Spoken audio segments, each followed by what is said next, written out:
The Irwindale Speedway has seen recent troubles trying to stay on the racing map, but it's a long-time member of the track list on iRacing.com, and it's earned its stripes. A favorite for many and a challenge for more, Irwindale is among the best short ovals iRacing has to offer, perfect then for round 2 of the SARA Pierce Fleet Service Super Series. With that tongue twister out of the way, welcome to Pit Stop TV and the virtual Irwindale Speedway. My name is Andrew Cardinale IV, and it's a pleasure to join you 1 week late for coverage of the Sim Auto Racing Association Pierce Fleet Service Super Series at this virtual rendition of such a fun racetrack. Tonight's coverage is, of course, brought to you by Pierce Fleet Service, Boyd's Automotive, and Whiplash Sim Cams, and, of course, the Sim Auto Racing Association. It is good to be here after a couple of I don't even know, internet issues, just trying to get going. We have finally made it into the race session. We are ready to go racing. Warm-up happening as we get the broadcast fully turned on. But let's go ahead and talk about this racetrack, Irwindale Speedway, on the outer configuration this evening, the big track, if you will, although it's really not that big at all. The Super Late Model track record set by Mike Bentley, I believe that is nearly a tie, or is officially a tie, with Ryan Kuhn, who of course we'll see a lot of this evening after his, I believe, week 1 win out at Kern County. Let's also talk about point standings. That's where you'll see Ryan Kuhn top of the board in the points over Dustin Momberket and everybody else down your order. This is just the top 10. And you can see how close things are in that top 4, especially Ryan Kuhn through Kyle Eli, and still pretty darn close through the rest of this group, at least on the screen. Cody Kelly, John Ellett, Grayson Ward particularly, those drivers within 6 points. Even Ryan Matthews not far back, and he's only got a small gap back to Jacob Harbert. So everybody just kind of strings together. You got little pockets of battles, and I think as this season goes on, of course, we're going to see this completely change, but it's a decent little picture as to what went on week number 1 out at Kern County. Kevin Harvick's Kern County Raceway now. Of course, that race brought to you by Crow Sim Shots. And this evening, brought to you by Boyd's Automotive. You see all partners for all of these races and the entire schedule on your screen now. Of course, all of this would not be possible without Pierce Fleet Service. I'm excited to get to a lot of these racetracks. Irwindale, a great one to knock off the list straight away. New Smyrna, Nashville, a lot of great places to go racing. Particularly excited for that Mystery Night brought to you by Fast AF Designs. A lot of really cool racing, I think, coming up in 2024, season number 1 for these SARA late models. And we have got cars on track. In fact, we can go take a look at them by the magic of broadcasting, and boom, we've got cars on the racetrack and everybody just trying to get up to speed. We are going to see, I think, mostly a bottom feeder racetrack this evening. That tends to be the case now for some reason with Irwindale Speedway. Not entirely sure, but that's just Irwindale at this point. Let's take a look at weather conditions coming into this evening. In the air, 78.2 degrees Fahrenheit, partly cloudy, 84 on track. A perfect day to go racing in virtual Southern California. The warm-up should tick over in just a moment, but while we wait, how about the best times on the racetrack? Kyle Eli fastest, a 16.967. Ryan Kuhn, a 9.76, so the inverse there. Devin Landry not far back in the 16.9s, and well, actually a lot of drivers in that 16.9 range, and a few very, very close to it. I mean, Spencer Dickinson had a 17 flat. Harbert's only 1/1000th of a second faster. Lapsevich only 1/1000th of a second faster than him. Very, very close times through the entirety of the top 10, if not the entirety of the field. And if this is any kind of indicator as to what we're going to see on the racetrack this evening, it's going to be a good night of racing. And as the warm-up ticks over, we can go ahead and take a look at our Whiplash SimCams race details.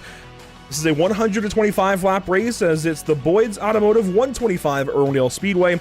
Open setups, no change tires in the pit lane. A top 8 invert, that puts, I believe, let me review the notes, of course we'll see it in a second. That puts Trayton Lapsevich and Landon Rapp on the front row, with 4 provisionals available if needed, and caution laps do count. So a total of, it looks like, 31 drivers set to go racing. That's a rather large number as you see the field getting ready to go on the racetrack. Let's take a look through your CC's Business starting grid. Trayton Lapsevich, row 1, position number 1. Landon Rapp, by the way, covering this evening for the one, the only, checking my notes, Shane Williamson. And of course, Trayton Lapsevich takes home the Matthews Designs Pole Award. Starting third place then, row number 2, you got Kyle Meyer in the number 88 car. Cole Cabrey rolling off from the top side of that row. Starting 5th and 6th, Alex McCullum, Josh Cottle. I believe McCullum won your Matthew Designs Pole Award last week at Kern County. Of course, you'll see car number 1 towards the front. Josh Cottle there from the 6th spot on the grid. Starting 7th, Ryan Kuhn, Trevor Edwards from 8th. Jacob Harberts and Kyle Eli will round out your top 10 on the grid. We'll let the rest fly by on the bottom of your screen. I mean, a lot of highlights, of course. Ryan Matthews, Spencer Dickinson towards the front. How about Rocky Boyd not far back? Caden Lapsevich. The Lapsevich name, I think, will be a popular one this evening. Robbie Keneally, I think a local favorite that we've got to keep our eyes on through the course of this race. A lot of them. Maybe not so much local favorites, but certainly a lot of highlights throughout the field. This is, of course, the invite-only series for the Sim Auto Racing Association. If you're brand new to these guys, they've been running for years in the iRacing.com sim. This Pierce Fleet Super... Hang on, it's a tongue twister for me. Pierce Fleet Service Super Series. There it is. Finally got that one. This is the invite-only series for these guys. It's the best of the best. Super late models, and they go racing for just 11 races this season to kick off 2024. Of course, across some of the best tracks on iRacing.com. 125 laps the distance. Already down at the bottom of the racetrack. Trayton Lapsevich going to bring us to the green the next time around. Extra pace lap, it looks like. John Owlett towards the back of the field. Dylan Bates back there, and Matt Rolfe will roll off from the very last position. And when we have a notable driver rolling off from the back of the field, I often like to go back and take a look at what it's like from his point of view. And this is the view for car 0. From the very back of the field, this is what he's got to look at. Every single car out his windshield. A daunting view. Not one I would want to have.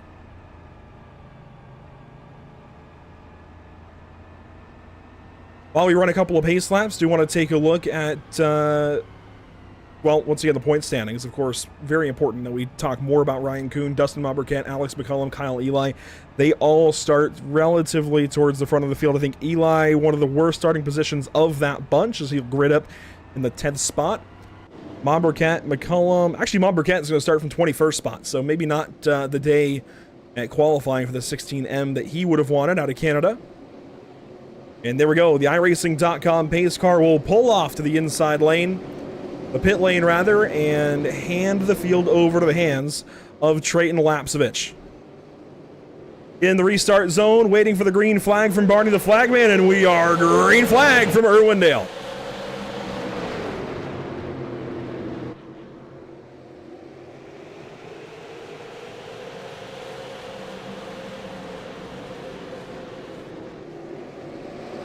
Straight up the racetrack, lap 1. That was the 53 of Landon Rapp filling in for Shane Williamson. Lap 1 complete.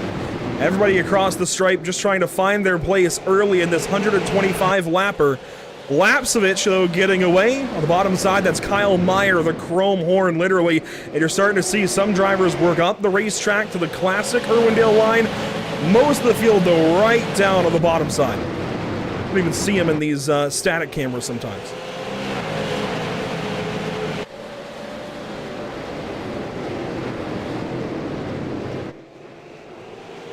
3-4 wide further back. That was Dickinson, I think, off the top lane in that blue and gold machine. Ryan Matthews down underneath, Trevor Edwards stuck in the middle. On the outside, that's Caden Lapsevich in the 76. 2, 3, 4 wide the entire field, and Dickinson continues to work higher up the racetrack. Traditionally, Irwindale Speedway has been a bit akin to Darlington Raceway, where you run up on the top side, you don't really want to go down low. For whatever reason, though, later updates, more recent, I guess, iterations of our late models on iRacing.com, super late model stocks alike, they prefer the bottom side of the racetrack, and there we go. Cole Cabrey, the first caution of the night. They wad it up, turn 1.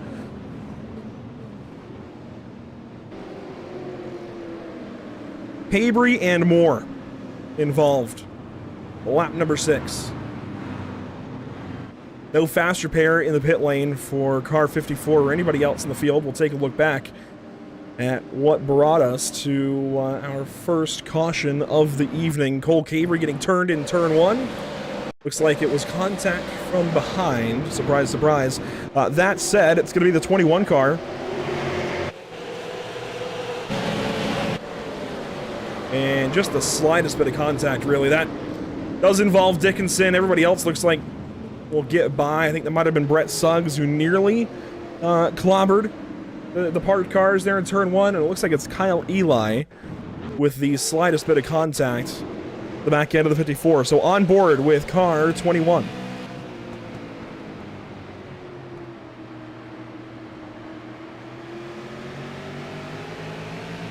I believe that's Harberts he was following, and Cabry makes the lane change down the racetrack and just wasn't clear. Eli innocent in all of that. That's caution number 1. Caution laps do count. I think it's going to be helpful for some of these racetracks we go to. I think Slinger is maybe the one that everybody kind of has circled for that to make the difference. But if we get some long green flag racing, and I think we're going to see this track take an interesting look. I really don't know exactly how it's going to look with cars down low, cars down high, but I think we'll see that preferred line change a little bit as we've got Spencer Dickinson with no hood, no left front fender. A very damaged number 6. Kyle Eli also in the pit lane. Some damage there to car 21. And Cole Cabry, it looks like, is going to stay out through all of this.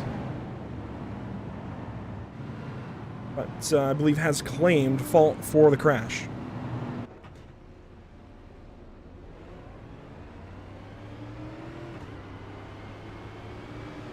Atlanta wrap, by the way, worth talking about. Filling in this evening for Shane Williamson, car number 53.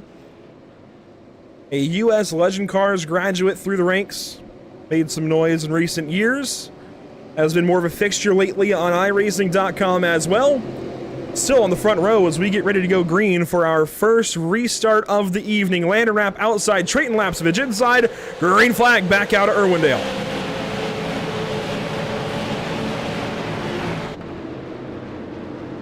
You saw Spencer Dickinson back at the lineup further back. Everybody's still on the racetrack. Dickinson and Eli rejoining the field.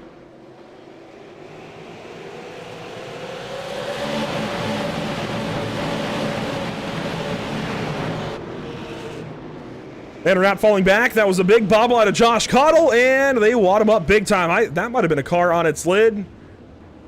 Oh boy. That might have been Jim Cottle turned over, and just as I was starting to settle in, just the driver settled in for a moment. That's a rather large incident for the Gatorade 15 machine, and it all started up ahead. The 13 of Cottle turned around. Trevor Edwards spun around.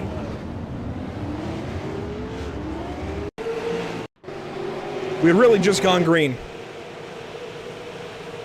Josh Cottle further up, watch the Rocket Sim Wraps 13 car gets into the 88. They all just kind of stack up. That involves Ryan Matthews, and you can see easily how Mom Burkett spears the back end of the 15 car. Everybody just trying to check up. There was not enough time to do so.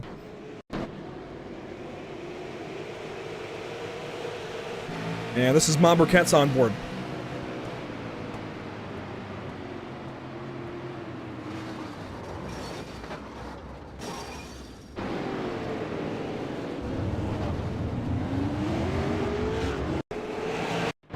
Look at it here for Jim Cottle from, well, this will be the TV cameras. Maybe the best shot of car 15 going for a roll. Can't even get into a rhythm. That's okay.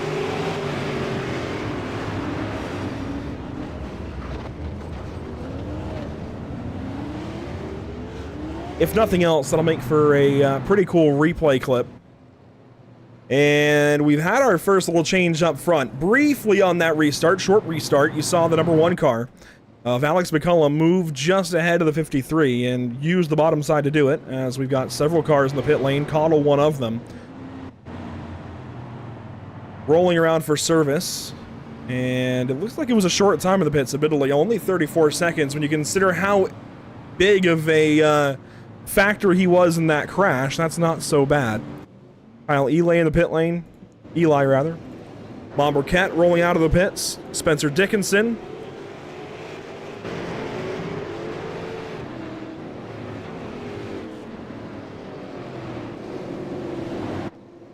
Lights off, ready to go one more time. At the very least, still 110 laps to go. It'll be 109 when they drop the green.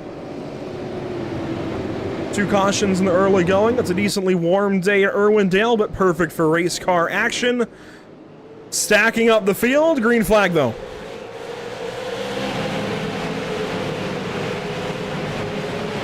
The Boyd's Automotive 125, a little bit touch and go, a little bit stop and go, but here comes Ryan Kuhn looking at the back end of Alex McCullum, lap number 17. And we've got maybe the 3 most impressive drivers in the field at the front of the field. Everything stacking up further back. Robbie Keneally in the middle of it, on board here.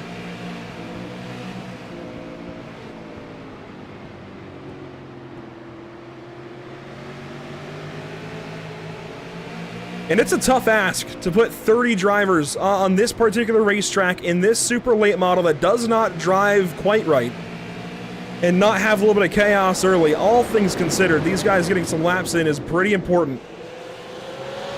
Trevor Edwards down low, trying to nurse that damaged Cadillac. Keneally up top in his Wiley X Ford Mustang. Up front, though, your top 4, 5, 6 starting to break away. That's going to be Lapsevich through Lapsevich, Trayton through Caden, including McCullum, Kuhn, Rapp, Harberts in the middle.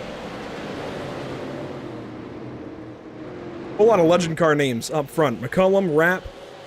Ryan Kuhn, of course, has his late model operation up north, and there we go. Alex McCullum looking briefly to the inside of Trayton Lapsevich. Let's go on board. This is the driver's eye camera. This is a really, really good view as to what McCullum is doing behind the wheel and where these guys are putting their race car on the racetrack. Telemetry on the bottom right as well. And caution.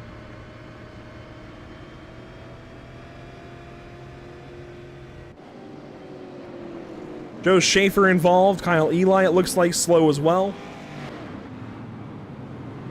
Got a handful of laps in, and unfortunately, it seems the number 6 has met an early demise along with another machine that seems to be Kyle Meyer in the silver number 88.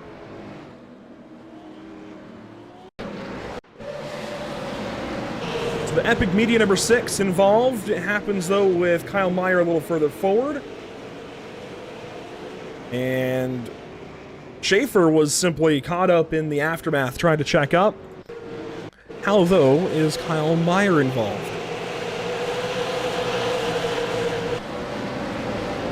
He was just on the outside of Robbie Keneally. He's going to get a tap around by the 60. And just like that, Parker Traves brings out a yellow by virtue of car number 88. Nothing too crazy. And I don't think there's that much damage to either one of those cars.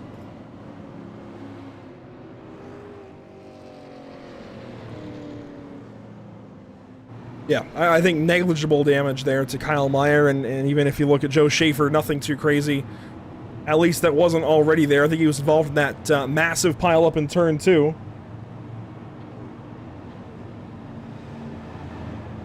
All things considered, could have been a lot worse, as we've got several cars in the pit lane taking repairs. You see Dustin Mombriquette, of course. Brett Suggs, Rocky Boyd. I don't recall seeing Rocky Boyd in a crash. Everybody else down here, though, makes sense as they line them up, get back on the racetrack before the pace car comes around.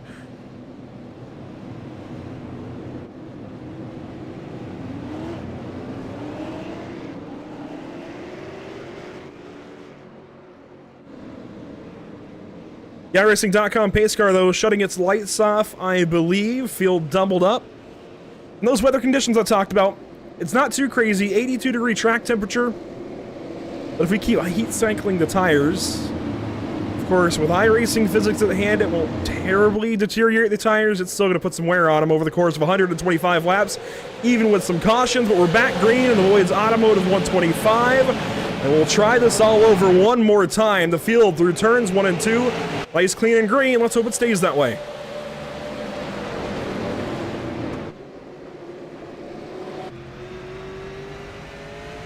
On board here, Alex McCullum trying to defend second place from Ryan Kuhn.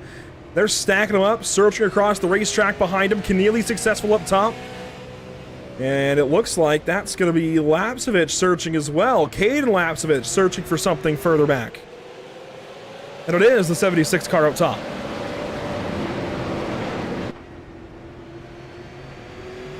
Harbert's down low. Caden Lapsevich up top.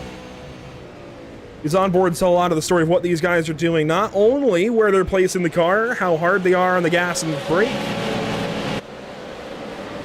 And the front of the field is going to start to single file out. First side-by-side going to be, let's see, Ryan Matthews, Trevor Edwards. That's 9th and 10th.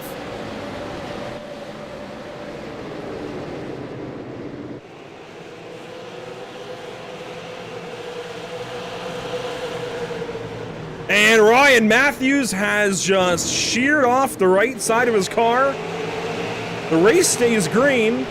But Ryan Matthews, I think, is done.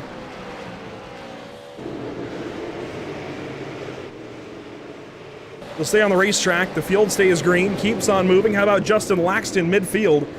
12th place. He's got Cole Cabry behind. And this is really the start of the battling through the field as our leaders stay kind of nose to tail. If you go back at just about any Cars Tour race, especially through COVID, of course, that's my best experience, you'll see, of course, with tire limits, there's a whole lot of riding around. Who can save their tires the best over the course of 125, 150 laps? I don't know that these guys up front are going 100%, maybe 90, 95.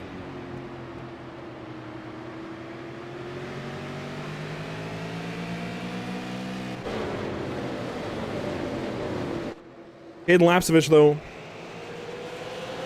I think absolutely perfect. Trayton Lapsevich, rather. There's not much else you can say, considering he's holding himself out front of Alex McCullum, Ryan Kuhn, two of the best late model drivers in the sim.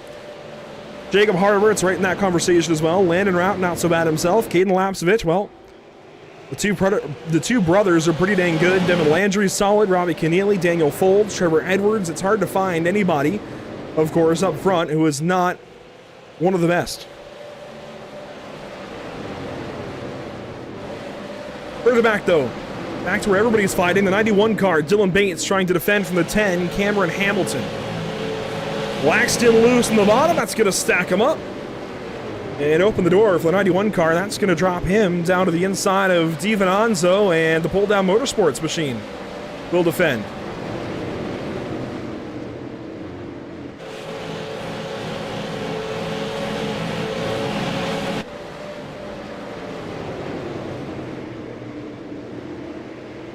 Very unique racetrack here at Irwindale Speedway. It's going to be completely different. Round number 3 when we head out.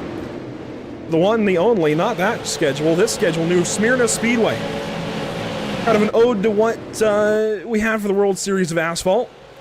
New Smyrna, much more of a paperclip.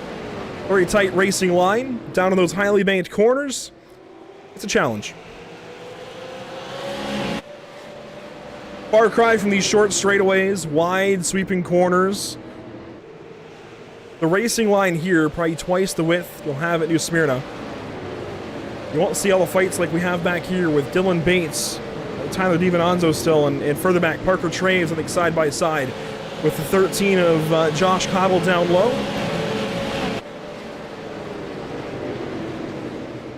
As far as drivers with damage, Spencer Dickinson has taken it back to the pit lane. Dustin Maubriquet, Ryan Matthews, they're hanging on, but just by a thread. And nobody in the entire field is separated by more than a few tenths. And there it is, caution flag. Yeah, Slinger Super Speedway, I think, one of the most interesting additions to the schedule this season. It's going to be a tough one. On board, Kyle Meyer happens somewhere up ahead, and that's going to be the 10 of Hamilton. This Hamilton not heading over to Ferrari, but looks like getting taken out maybe a little bit in turns 3 and 4. Josh Cottle, the car behind Justin Laxton, the car inside. Laxton trying to just get in line, go up the racetrack, get an arc. Came up a half inch too high.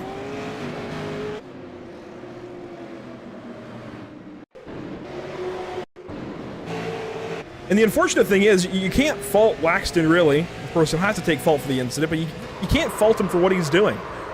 He just wants to get his best line into the corner. That's just racing. Decent green run, though, and we're starting to see some pit stops here across the field. Of course, you can't get tires. But more and more cars, it looks like, heading to the pit lane. You see the 6 of Schaefer, 33 of Suggs, the 16 of Marquette. Continued repairs for all those drivers. And of course, no tires, no real pit stops needed from the guys up front. Takes the guesswork out of who we'll see stay up front.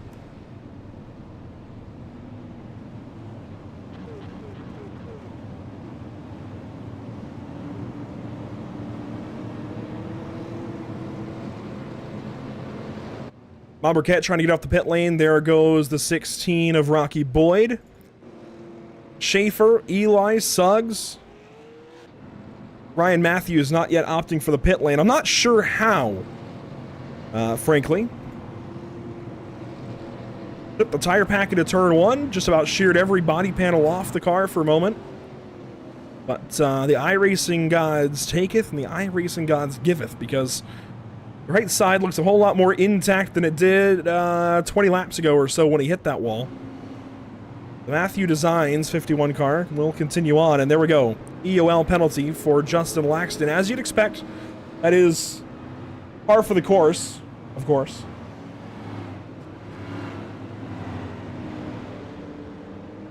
Talking about Justin Laxton in the chat.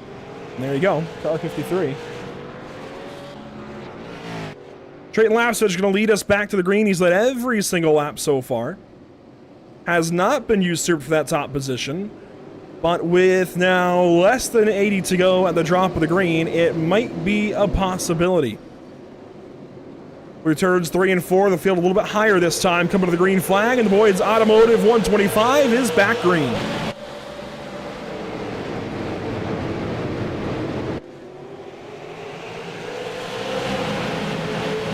Side by side, third place on back. That's Harbert's up top, and there goes Trayton Lapsevich in front of the field, caution out.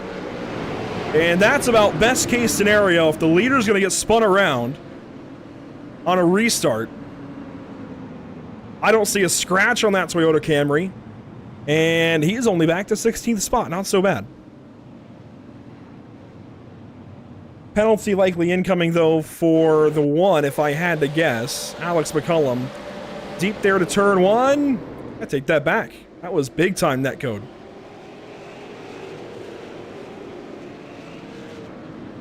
I think I said turn 1 there. That was turn 3, and let's watch from Lapsevich's perspective. Alex goes down low, big blink, and say goodbye to the race lead. That's unfortunate because he just lost the lead at no fault of really anybody on the racetrack. Well, new leader. Car number 1. And it'll be interesting to see how that's treated.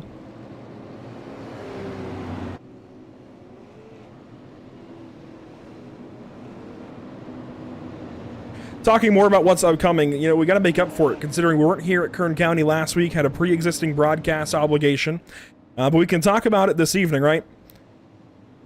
Kern County last week got wrapped up. Ryan Kuhn went to victory lane, 124 laps there, 125 tonight at Irwindale, then 125 again the next couple of weeks at New Smyrna and Nashville.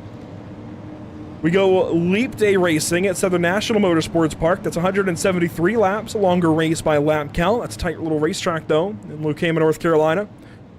Five Flag Speedway, the traditional 125. And then things change. When that mystery night gets unleashed on March 28th, everything's going to change. No more 125s. That'll be to be confirmed race distance. Then we go out to New Hampshire for 75, the biggest track of the schedule. Then it's Slinger, Oxford Plains, and Lanier. There is no room for error those last 3 races. And with 50 on the clock, 75 to go, make it 74 this time by the stripe. No penalty yet for Alex McCullum. He'll stay out front for now. And the iRacing.com pace car will extinguish its lights, and the 1 car is going nowhere. Which means I'd expect to see this driver, Trayton Lapsevich, up on the wheel. Of course, the Lapseviches, tons of success up in Canada, the Pinty Series. I believe it's Trayton now making the move. It could be Caden. I believe it's Trayton, though, making the move down to the Cars Tour this season. We're about to go back green flag racing. Lap 52 complete. Lap 53 underway. We're back green in the Boyd's Automotive 125.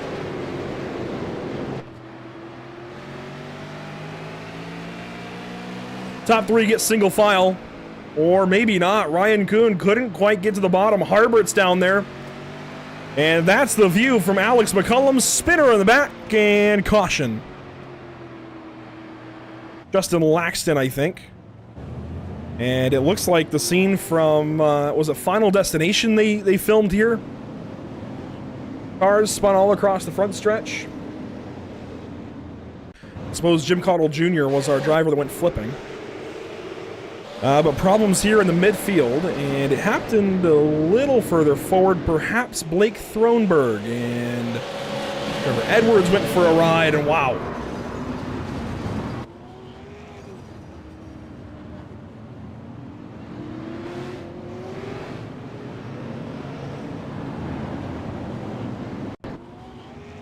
Well, Boyd's Automotive, maybe a few clients after this one. This is the picture down the front stretch from the static cameras, everybody just piling in.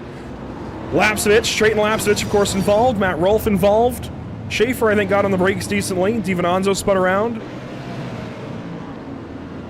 There's nowhere to go. You spin a car out, or two cars out in front of the field like that, there's absolutely nowhere to hide.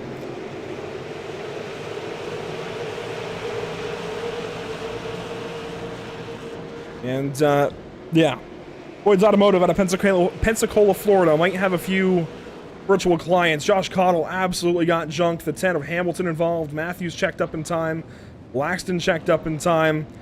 Trayton Lapsovich ended up in the track exit lane off to the outer pits that iRacing doesn't utilize. And here's the onboard of that.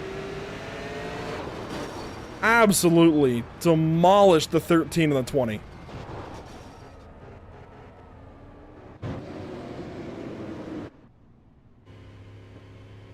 A whole bunch more of Boyd's Automotive clients in the pit lane. You see Blake Thronberg, Trevor Edwards, Daniel Folds down there. He was having a nice little quiet run. He was one of the cars that got turned around. Dustin Maburkett down there. Lapsovich isn't retired yet, but I suspect he will be. There's Aaron Johnson. He's going to head down for his first pit cycle, pit lane trip of the day.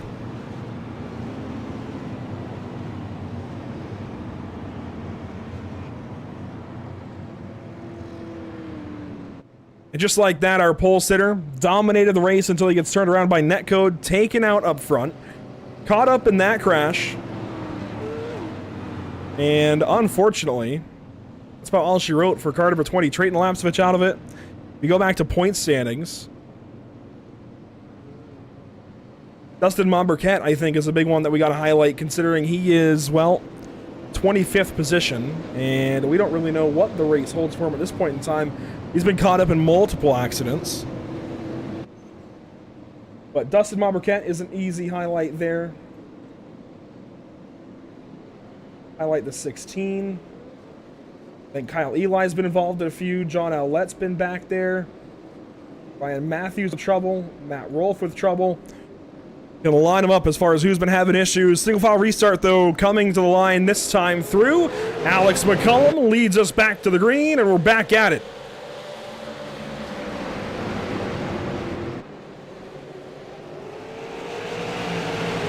First side-by-side, oddly enough, includes John Owlett and Parker Traves. Traves inside, Owlett outside. Dylan Bates gets ahead of them. And a very clean and green restart, exactly what the whole field needs, as Ryan Matthews takes it inside of Rocky Boyd III. That pass not yet complete, and somehow Josh Cottle is still up here.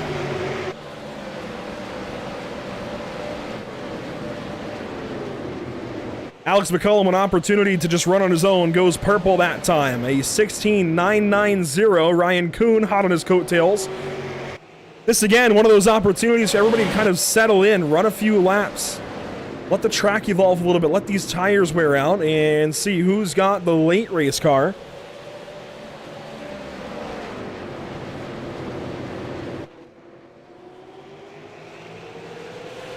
Yeah, see Moose out in the chat. As far as netcode, that specifically relates to prediction code.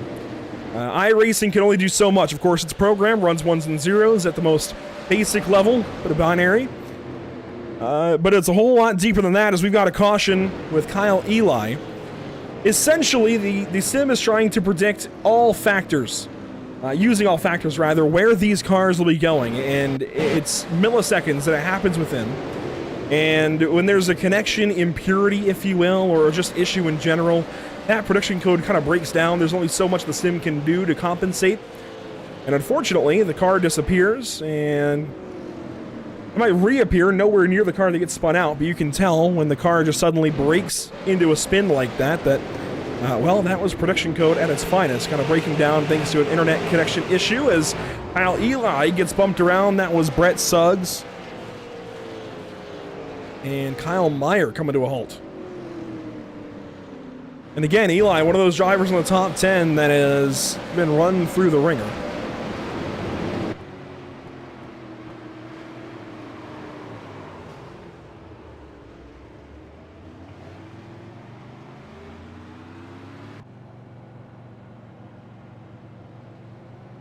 Meyer going to cycle to 20th spot after that caution, and it looks like Daniel Folds will grab a lap back. More on the top 10 of points, because it's going to be ever-evolving after this evening.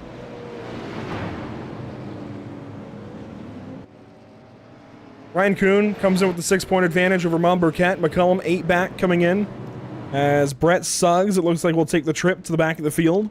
Mom Burkett pitting again. I would expect him to drop well out of the top 5. Kyle Eli may as well. Cody Kelly. I'm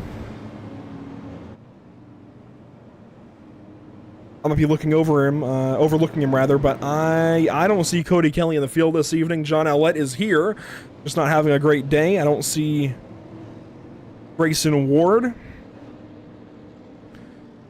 Ryan Matthews has gone through it this evening. Jacob Harbert. So if we go back to that same method of lining who is in trouble, well, there you go. There you go. He's not here. He's, well, doing okay. Owlett's 11th. Grayson Ward, not here. Ryan Matthews, in trouble. Jacob Harbert, hey, he's 3rd. Matt Rolfe, involved in a couple of crashes, I believe. At least one. And Matt runs 15th.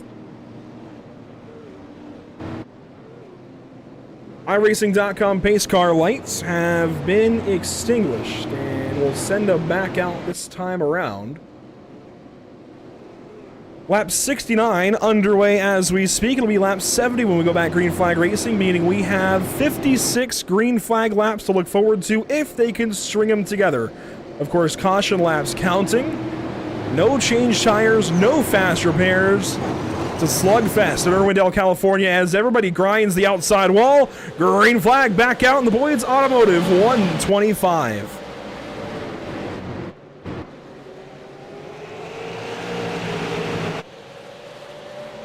Landon Rapp making sure we don't forget his name. He's still in the top 5. 4th place, in fact, for Shane Williamson. And that lap complete. Just 2 cars out of the race, despite all of the chaos we've seen getting going. Robbie Keeley side by side with Cole Cabry. That was caution 1, the 54 car. And he dives down to the inside of that number 1K machine. So Cabry will take away position number 7, just behind Dylan Bates up the racetrack, sliding up, 4-wheel slide up the track, right behind Parker Traves. He'll give that spot up, drop it a 10th. And John Owlett will get passed up by Josh Connell.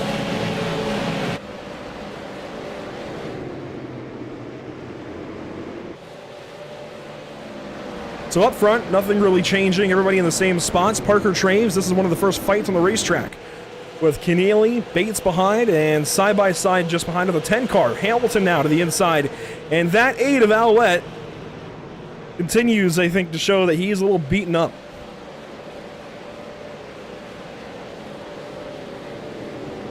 Hamilton going to try a little bit higher that time. Matt Rolfe, and wow, Matt Rolfe. Way up the racetrack. One of the few drivers utilizing the top lane. And that's where cars used to run here at Irwindale. Used to knock the wall down the proper way.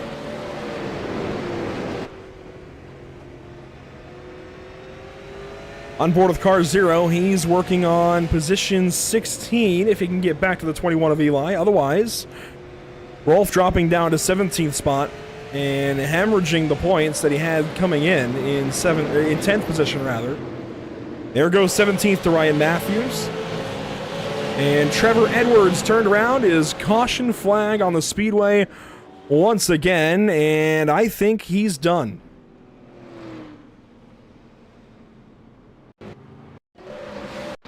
Edwards, one of the drivers, asking everybody to politely run the top side of the racetrack. The regular racing line. I think the bottom's going to come back to bite him. Laxton Divananzo racing up ahead. That was Thronberg. The inside of the 32, and he got lodged in the wall. Don't see that every day.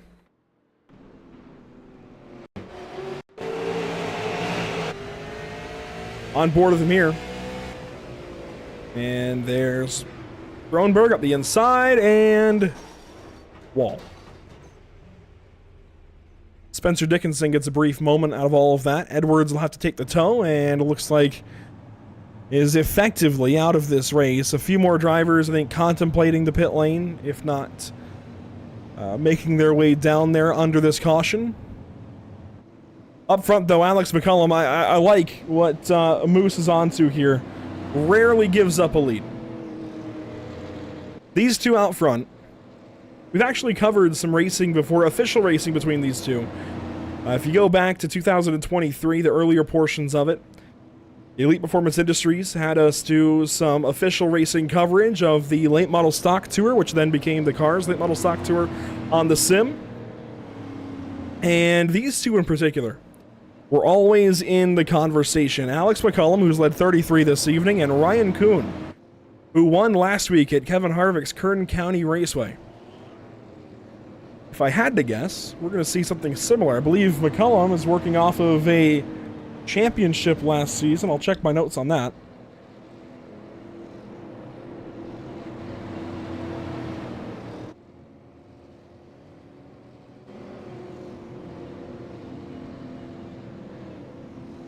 Ryan Kuhn, rather. Ryan Kuhn working off of his first Super Series championship last season. Third career championship, though, in the league. And again, it's going to be tough company beating either one of those drivers.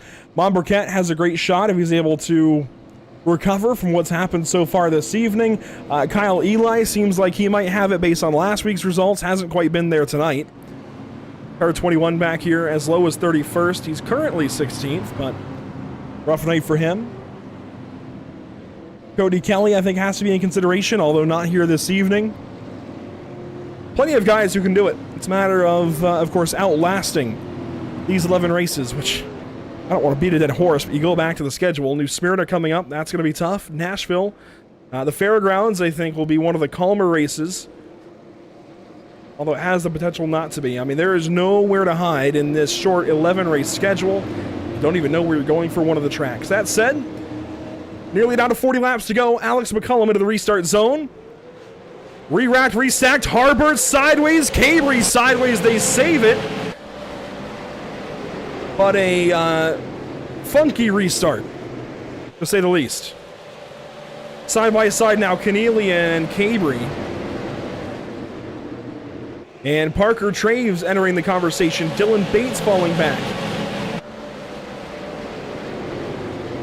Side by side, though, Traves looking at the inside briefly there of Cole Cabry. There is time to be made on the bottom side. Not quite like that. What a save out of the 1K of Robbie Keneally. I think that was a tap from the 13, maybe? Caution flag is out. Although Robbie can dust that one off. He didn't need it. And rather, it's contact with Parker Traves, so expect the 60, I think, to go to the rear. Although we'll watch and give him due process. The posse, number 60 Chevrolet, just up a little bit into that 1K. And again, props to Robbie. These cars are difficult to hang on to as it is. I can only imagine when you're running side by side like that, you get tipped around, your tires are broken in by the tune of 80 some odd laps, and that happens. It actually might come down to Robbie. He came off the wall ever so slightly. Might have to rescind that comment, kind of blaming Parker there.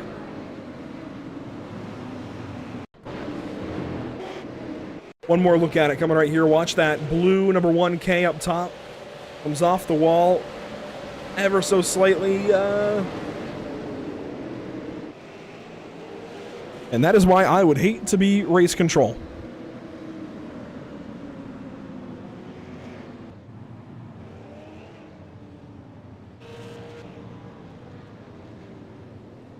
Race details to this point, race info, rather 9 cautions, 39 laps. That one lead change might be the most important of this early stage of the season.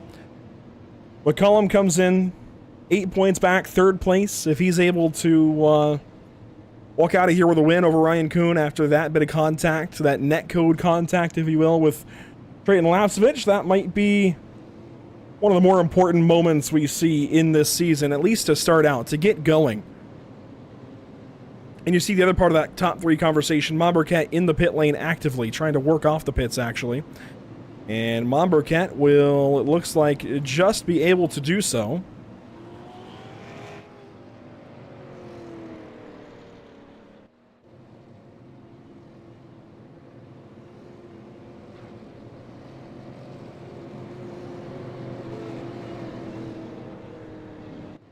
Be 35 laps to go or so when we go back green. iRacing.com pace car lights should be shut off this time by. Should line them up, single file, and go back at it. There'll be 47, or 37 rather.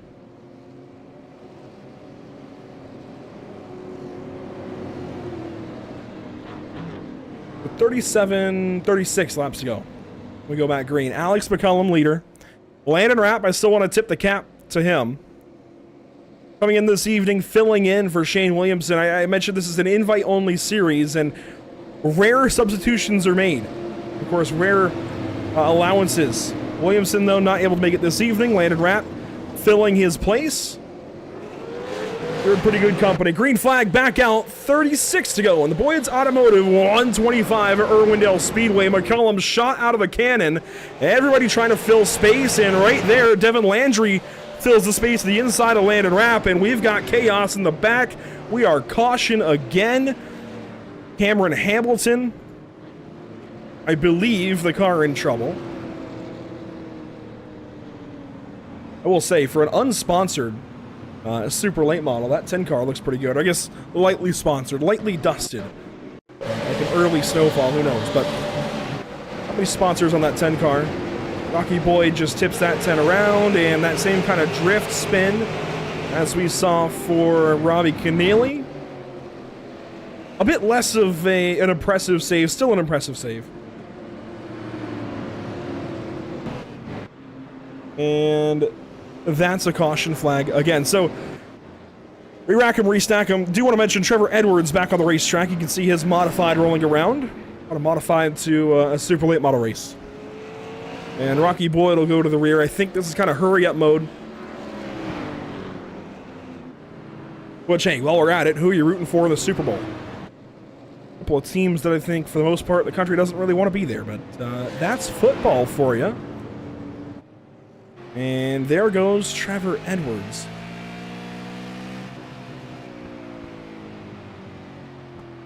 This is hurry-up offense time. We're going to have 30 laps to go.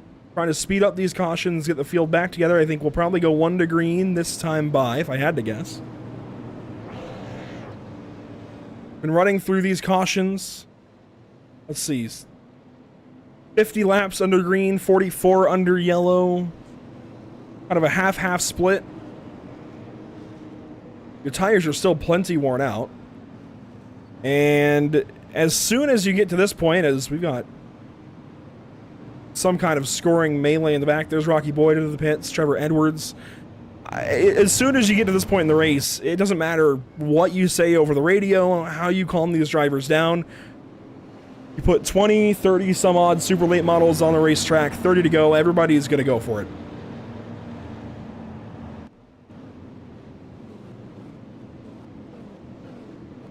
And if this is your first time watching Pit Stop TV, first of all, hello, welcome. Glad to have you here in our first broadcast of the Sim Auto Racing Association. Make sure to follow Pit Stop TV on social media. You'll see more about this season, of course, in the seasons to come, or months to come, rather. Weeks, months, whatever. Facebook, Instagram, Twitter, Twitch. It'll be added very soon, once again. Gotta force us out for a little bit with multi-streaming, but they've relaxed those views, and we'll be back on Twitch here soon. Make sure to follow along with us. 30 laps to go this time by Alex McCullum, looking to stay car number 1, position number 1. Green flag, back out.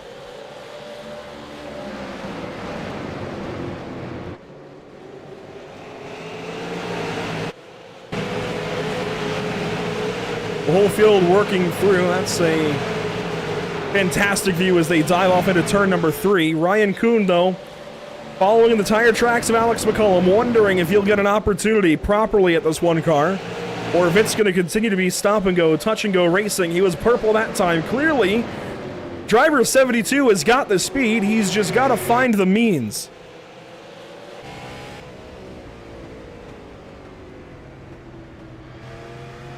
Tracking the live gap, bottom right of your screen. Ryan Kuhn to Alex McCullum, about a quarter of a second on the straightaways.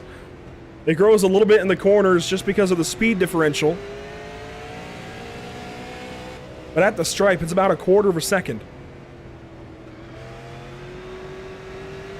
And a bobble there. McCullum going to fall back. I think properly going to fall back that time.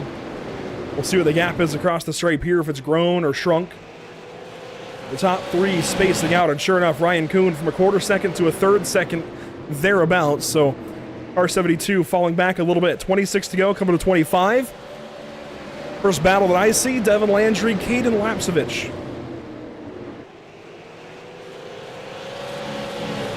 Cole Cabry in this conversation as well, and they're about a moment away from going side by side, if not 3 wide. Cabry looks to the inside there of car 76, and sure enough, we're side by side for a moment.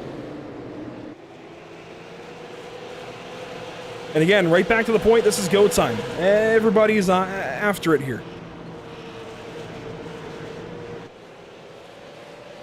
For the back, cars all over the place still. Matt Rolfe up top. Laxton down low. And how about this side by side? I've been seeing this lighting up, timing and scoring. Joe Schaefer Jr. outside, or inside rather, in the Epic Media number 6. And Cameron Hamilton just trying to hang on. He's been beating around like a pinball today. That 10 car just keeps working the top side. He and Matt Rolfe both.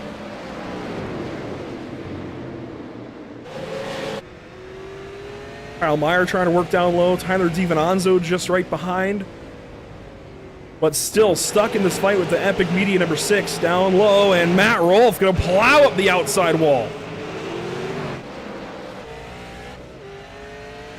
We'll get back through the gears, but car 0, 10th place in the point standings coming into today. He's 26th. Been a rough one. Cole Cabry in trouble. Caution flag is out. And he's looking for somebody.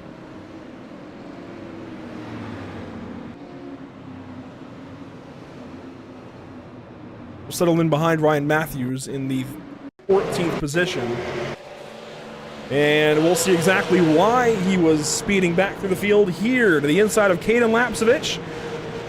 Had to check up, contact the Reaper Speed Lab machine, and kind of got finished off there by Parker Traves in the 60. I don't know, though, that I could place any blame on the 60 car. I mean, he's... At the most basic level, Parker's existing here between, or behind their fight. They check up, and... maybe Parker could have lifted a little bit, but you're asking a race car driver to lift off the throttle on corner exit within 20 laps to go. Seems unlikely to me.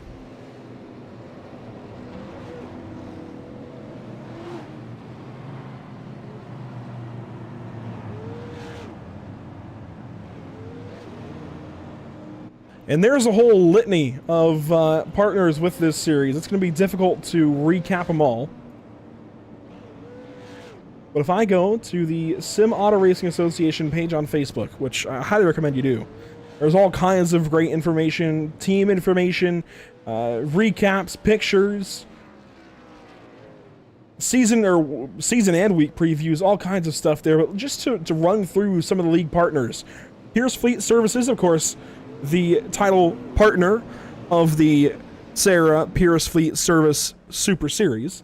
SimWrapMarket.com, DriverTees.com, Davis Chassis Works, 1-8 Coffee Company, Matthews Designs, International Short Track Association, Hyde's Pride Leather and Sheepskin, Jeff by Jr. Art, Race1Wraps.com, Toxic Media Solutions, Studio 10 Wraps, Fast AF Designs, RS Center Trucking, Justin Brooks Designs, Rose Sim Shots, Pedley's Garage Incorporated, Boyd's Automotive, Stuza Media, H&H Sign, and I think that's all. A long, long, long list. I think that is the most I've ever rattled off for any iRacing league ever. That's up there with peak NASCAR Cup Series level contingencies. I mean, you've got a whole package on the sides of these cars. Watch them roll by, as we're going to have 15 to go with a drop of the green once more. The whole left front fender, right front fender, that whole area, tons and tons of companies and partners of this series. And to all of you, thank you for supporting this series. Of course, support those who support racing. We'll go back green this time by 15 laps to go. McCullum still holding on to that race lead that he's had since the contact with Trayton Lapsovich. Back green at Irwindale and the Boyd's Automotive, 125. Alex McCullum, unwavering on these restarts.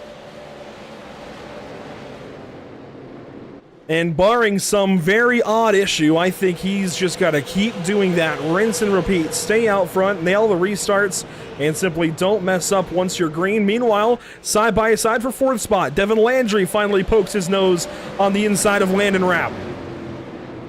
This is for fourth and fifth as Harberts blinks. And Landry has been very, very lenient with his 53 car, filling in for Shane Williamson. Devin's been super lenient with the 53, letting him gather it back up a couple of times, but now gloves are off and Landry has to go by. Landon Rapp trying to stay on his outside. That's going to open the door, though, for Caden Lapsovich to walk on through if he's not careful, and sure enough, there goes car 76 to the inside. I don't think this dance is over just yet. Contact there, though, from Caden. He works to the inside, and there it is. Landon Rapp up the racetrack, opens the door, and there goes Dylan Bates now through. We've got some interesting fighting here. Eric Tracy, Kyle Eli, back and forth. Like sharing a couple of blows now as Josh Connell works the inside of Landon Rapp. 10 laps to go.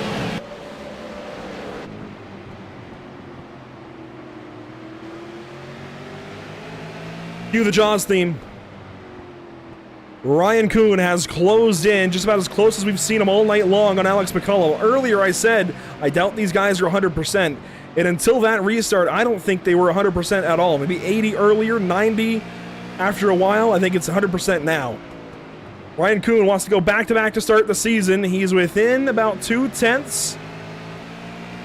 But as soon as he got that close, McCullum took note, got right back on it, and has started to put space between them. And further back, you see that battling with Dylan Bates, Devin Landry. Landry has slipped up. Lapsovich went on through. Contact there, and the 40 goes up. The racetrack hangs on. We've got ourselves a fight.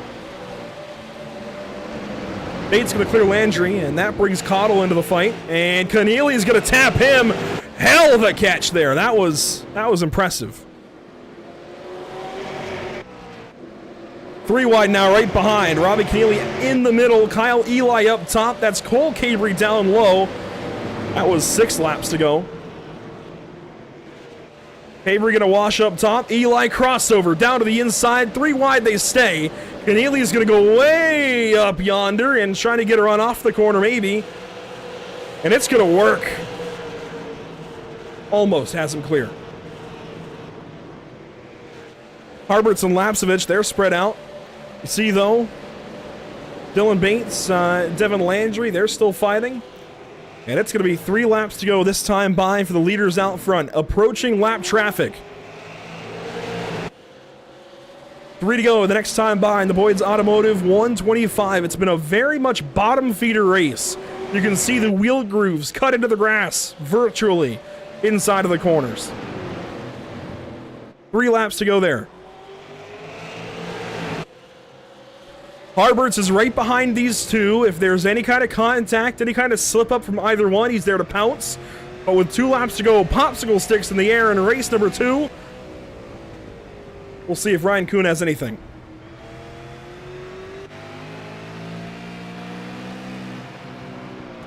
He's going to have one more opportunity here in a moment. White flag will be out, brought to you by Whiplash Sim Cams.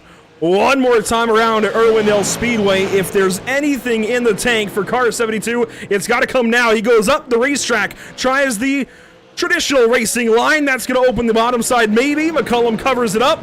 Kuhn's going to send it. It's going to be a drag race back to the line.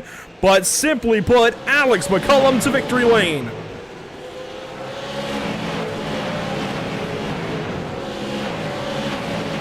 And car number 1 finishes right where he started the season.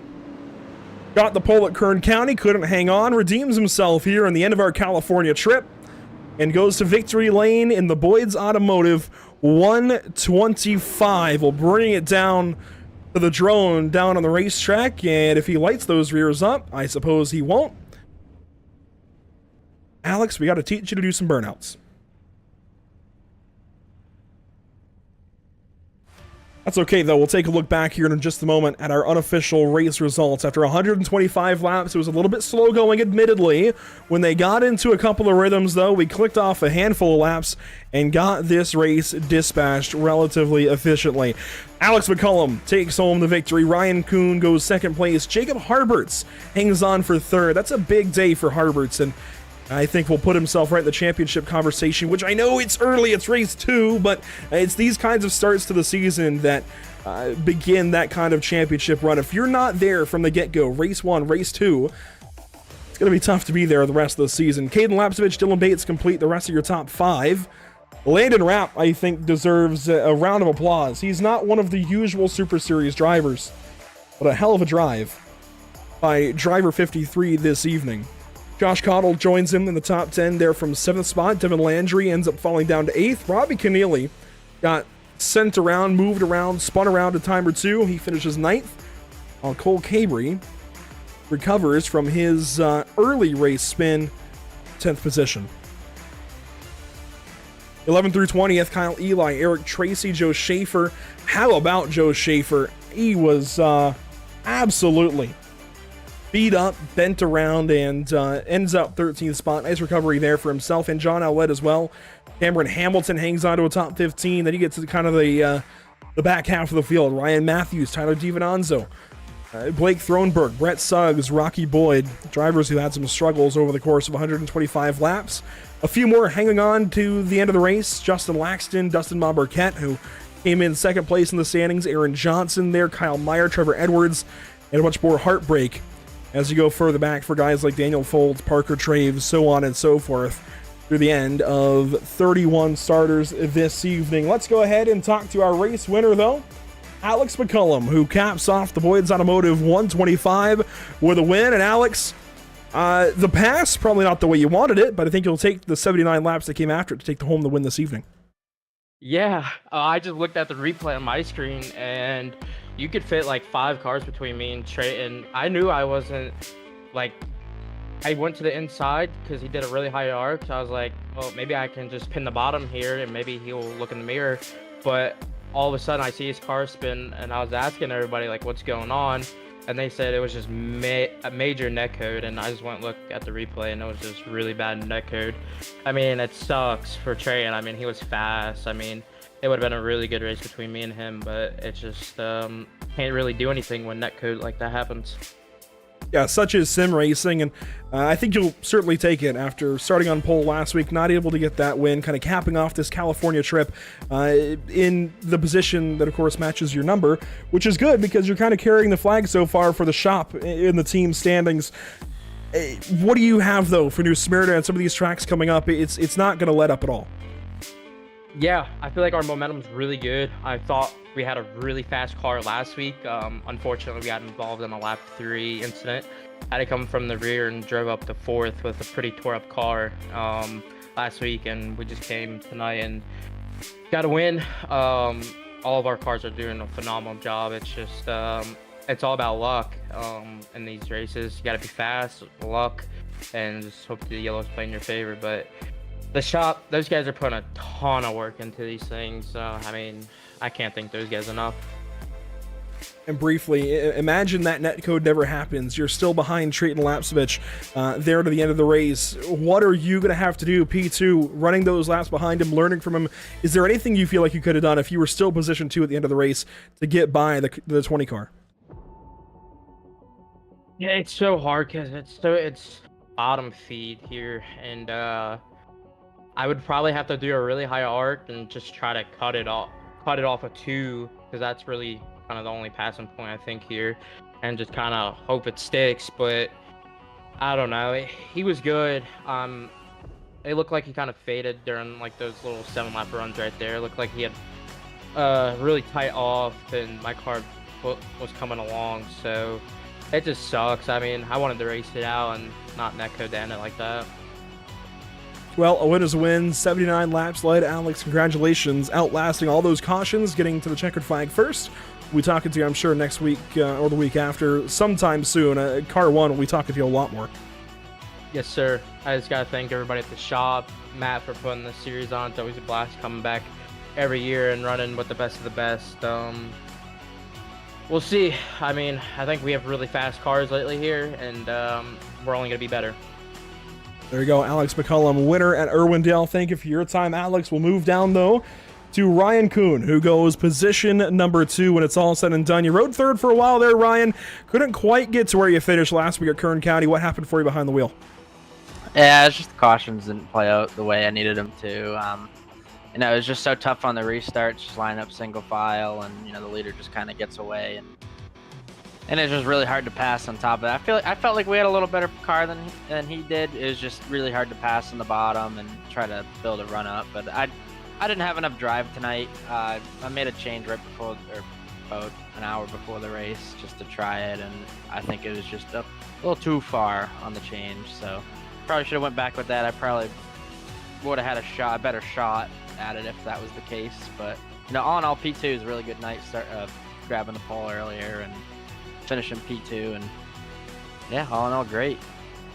Certainly going to maintain that points lead. Of course, when I go through the Whiplash SimCam's race details, I mentioned that it's an open setup race, open setup league, and maybe some viewers coming over from our other leagues don't quite understand open setup as it applies to the super late model, maybe even just some newer viewers out there in general. How much difference do you feel like there is between you guys and what you have going over at RKM and everybody else, all the different setup shops in the field, and what they even do to tinker on their own setups to try and find speed? How much of a difference is there between cars? Yeah, I mean, I don't know if there's a whole lot of difference between cars and whatnot. Like, I feel like everyone, especially the front runners, are really close on speed. It's just about the long run pace. Some guys fire off better than the other, and then some guys tend to fade a little bit, and we seem to get better as the run goes on. But we, same way with Kern, we did not fire off good at all at Kern. We were probably like a 10th place car for the first 50 laps of the race, but everything just played out the way it should have, and we had a really good long run car. And same way tonight, I felt like we had a good long run car, just a little bit too free. But honestly, I was actually a little snug in the center early in the race, which is kind of backwards. I thought it was going to happen. I thought we were going to get tighter, and it actually started turning better in the center, which was kind of odd. But all in all, it's just, I mean, I know everyone's on different stuff, and I was actually looking through practice, a lot of different gear ratios, and I felt like that played a big role tonight too. Well, Ryan, congratulations, P2. Still a really good day. I'm sure we'll be talking to you a lot more this season. We'll see you in Florida next week. Thank you. Appreciate it. Ryan Kuhn, position number 2 this evening, matching the back half of his car number, but Jacob Harbert's joining these 2 heavy hitters up at the top 3 this evening. Jacob, definitely a lot more action out your rear view than the guys ahead of you. How did you outlast those restarts, especially with the chaos that went on in the mid portion of the race? It was tough. I mean, even like early, there were a few wrecks. I actually had to throttle up just so I didn't get collected into it.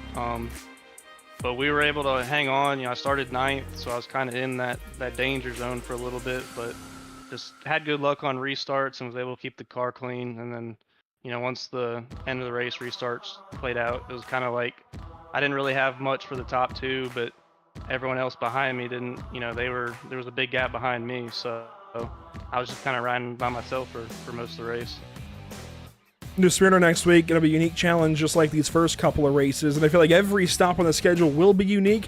But how about that track down in Florida? Do you feel like you guys over at Met-Julis maybe have something that others don't? Is there something maybe that you like about the racetrack? How do you feel for race 3?